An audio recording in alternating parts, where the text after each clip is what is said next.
Playing flowers with Poi is, I think, one of the most fun and most useful things you can do with Poi. It's fun because it feels good, it's making these big beautiful patterns, your body opens into the space around you, and it's useful in terms of your overall development of freedom with movement and expression, because it makes you learn to keep your planes and rhythm through all the space around your body. And that's going to pay off for more than just doing flower patterns. That's going to give you the general ability that no matter what you're doing, you're free to do it anywhere you reach. Whether it's flowers or just playing with a butterfly. And that's huge. That's really great, because then you can move the way you want to move. And then that feels good and it looks good if you ever want to perform. But I have to say, learning flowers will probably take time. It's not like learning to thread the needle, or learning the 5-beat weave, or learning a lot of the other moves that you know. You can learn those sometimes in 10 minutes, or maybe a day, maybe 2 days, depending on how hard it is. Flowers aren't about learning to do something with the motor skills you already have. Flowers are about developing fundamentally new muscle memory and new motor skills. So you got to approach it more the way you'd approach learning to play a musical instrument, or learning to stretch, or getting stronger in the gym lifting weights. It's knowing that it's going to take time and it's going to pay off incrementally, but that it will pay off and you will be happy you did the practice. So if you're willing to do that, which I recommend, I'm going to make a whole series of videos on it, and you can keep coming back and follow along. Today we're going to get started with just the basics. So grab your Poi and we'll go over how you first start learning flowers. And that's pretty simple. It's basically learning to control your planes along a big circle and learning the difference between extended circle, in-spin, and anti-spin. We'll review that today, and then when you get a hang of it, you can come back for more videos. So you take one Poi.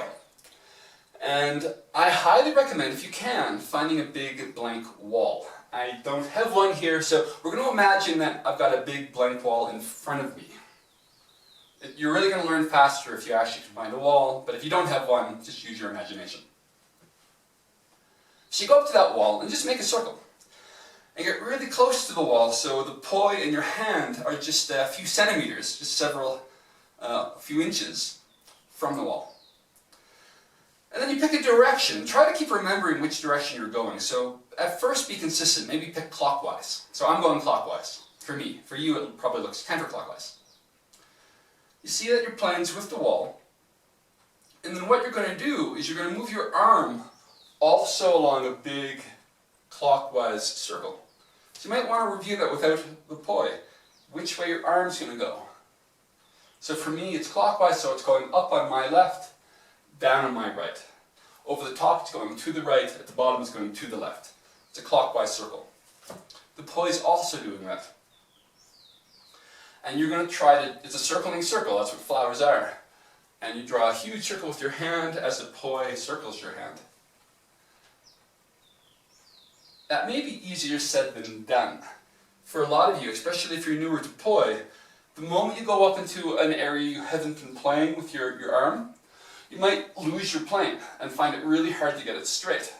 And that's normal. That's what I mean about developing core and muscle memory. So this is what's going to take time. Because you're going to go up there, you're going to lose your plane, and you're going to have to play with it. You're going to have to mess around to find out how to get the plane back to straight. You do that by kind of exploring the movements you're really making. So what are you really doing with your hands? Is it up-down movements? Is it a scooping movement?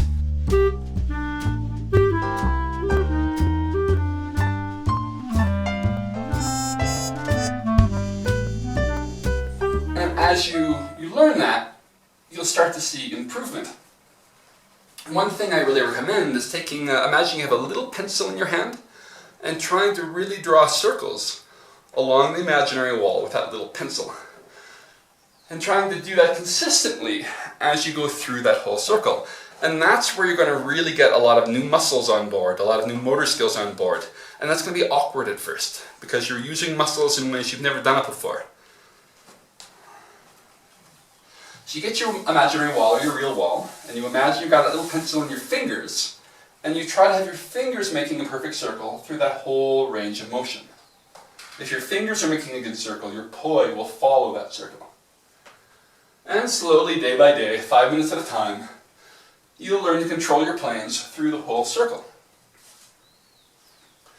Then you can also do this. Just make a great big extended circle. You'll notice if you stop your arm, the poi keeps going, back to extension. If your poi is going fast and your arm slow, you're back to what we call in spin, because the poi keeps spinning in past your arm. The poi and the arm are going in the same direction. Once you've got a hang of that, you stop moving the arm and then slowly try going in the other direction.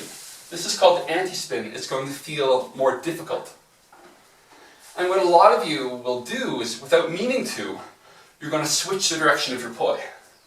Which is okay. I mean, that's normal at first for a lot of people. But that's just doing in-spin in the other direction, right? My poi and my arm are still going in the same direction. It's just now they're both counterclockwise. So you really need to pay attention. Make sure the poi is going one direction. So for me, that my poi is going clockwise. And my arm's going to do the opposite. My arm's going to come up on the right side and down on the left side. And this is going to be much more difficult with your planes. You're going to find you're really going to lose your planes as you try to do that. And again, it's just going to take practice. Just keep trying. And eventually you'll slowly make your way through a big anti-spin circle. Your arm going one way and the poi going the other.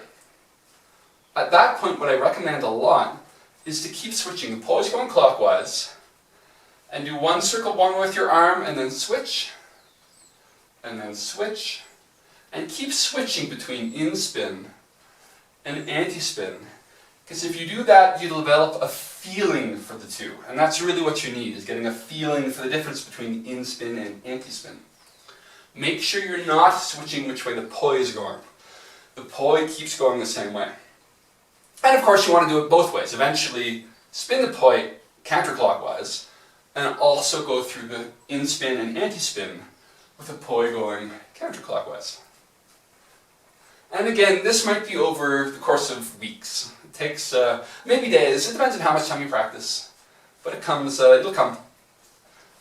I don't want to scare you off. I just don't want you to think you're bad at it because it doesn't come very quickly. It probably will take some time. But it pays off. So you can go from extension, in-spin, and anti-spin. I'm making it look easy because I've practiced a lot. Right. So once you learn the basics, once you've got control of your anti-spin and your in-spin, there's lots of things we can learn from there. We can learn to do it with 2 poi at a time. We can learn to turn. We can learn to make different combinations, combining in-spin and anti-spin. We can learn to do it on a wall plane. There's a gazillion places to go. But to go for any of them, you need to have the basics. Also, we're going to learn talking about different amounts of pedals and the difference between counting pedals and counting the downswing or the upswing of the poi. That's all going to be in more videos, and this is where you need to get started. So practice that. Maybe it'll take days, maybe it'll take weeks. And when you've got a good feeling for it, you feel like, okay, I've got some control, come back and we'll learn how to do a lot of fun stuff with that.